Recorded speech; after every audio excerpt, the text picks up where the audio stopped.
еден од најубавите делови во Скопје. Стара калдрама, тесни сокачиња со многу дуќанчиња, секоја од нив со своја приказна и историја. Стара скопска чаршија. Шетајки низ чаршијата, ќе наидете на занаетчискиот дуќан за крзно, Марија. Љубезно ве пречекуваме историјове.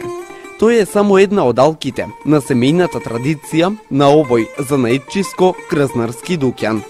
Ако го запрашате, дали има муштерии, како иде работата, само ќе се насмевне и интересни случаи ќе ви раскаже, родени токму во ова дуќанче.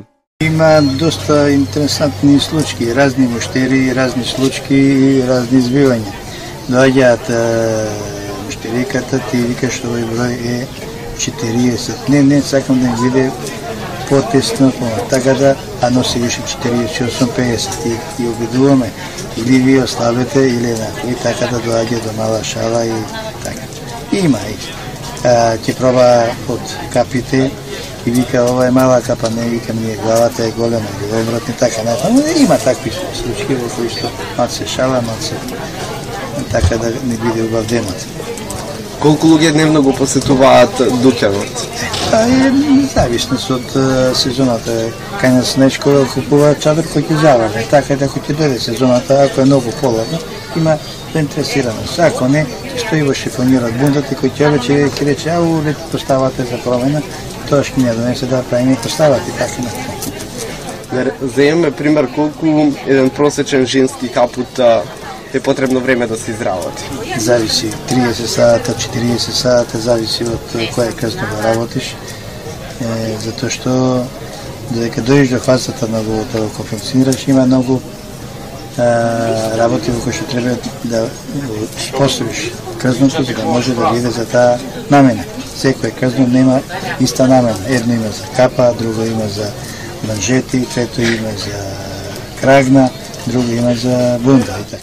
Многуте фотографии, дипломи и останато сведочи за историјата на занаетчиско кразнарскиот дуќан Марија.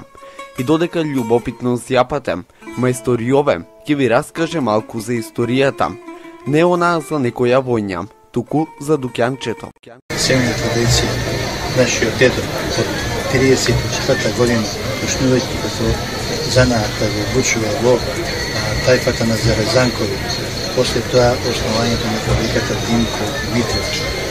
Таму работите 62-та година. Од 61-та година место Трајко оди во Бучеве на технички директор до 64-та година. 65-та година отвора собствена единица за работа на крзно и кошер.